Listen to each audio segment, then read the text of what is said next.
નજરમાં ચીરી નાખે હું કે પાલથી ગુડ મોર્નિંગ ભાઈબંધ મારો કામ કરી રહ્યો હોય, અમે ખુરશીમાં આરામથી બેઠા છીએ. મેન ભાઈબંધે આજે સેમ ટુ સેમ મેચિંગ કર્યું,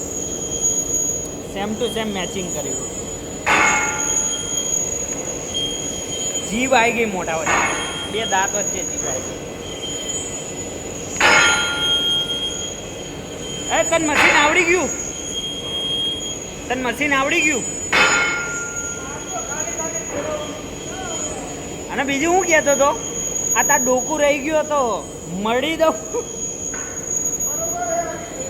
બરાબર. આ ભૂરા બહુ દાડા થયા આપણે બે ઇંગ્લિશમાં વાત નહીં કરી યાર. શેનો ટાઈમ? ઇંગ્લિશમાં વાત કરવા શું ટાઈમ જોઈએ બકા? શું time is a very much. એકદમ ગાભા ફાડ ઇંગ્લિશ બોલા. રિંગ લગાવી હતી એકદમ મજબૂત ફાડી, પણ સારું ફાઇનલ કટ મારે ફિનિશિંગ બહુ ખરાબ આવ્યું.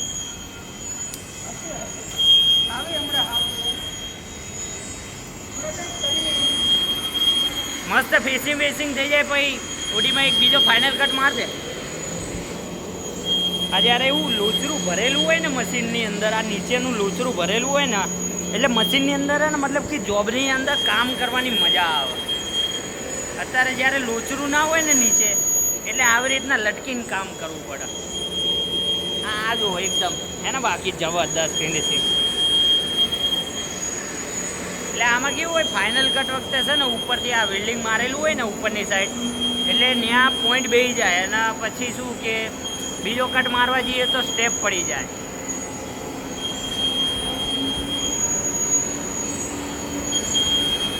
કેને પૂરા કંઈક એટલે પણ નસ રહી ગઈ એમાં બોલવાના ને એને શું લેવા દેવા? હે, બોલવામાં તકલીફ પડે. એક કામ કરીએ, આંકડો મારી નસ જ નિકાળ દઈએ.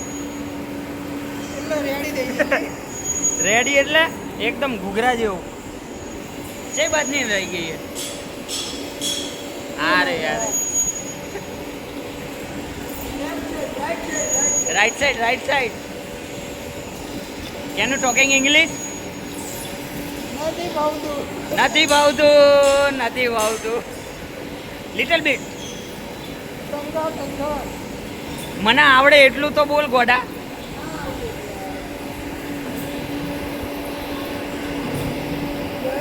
તારામાં નહીં આવતું લે. પાછળ આવે. ભરારા કરે મટીરિયલ આડે ને એ પ્લેટની. આવું બધું ચાલે.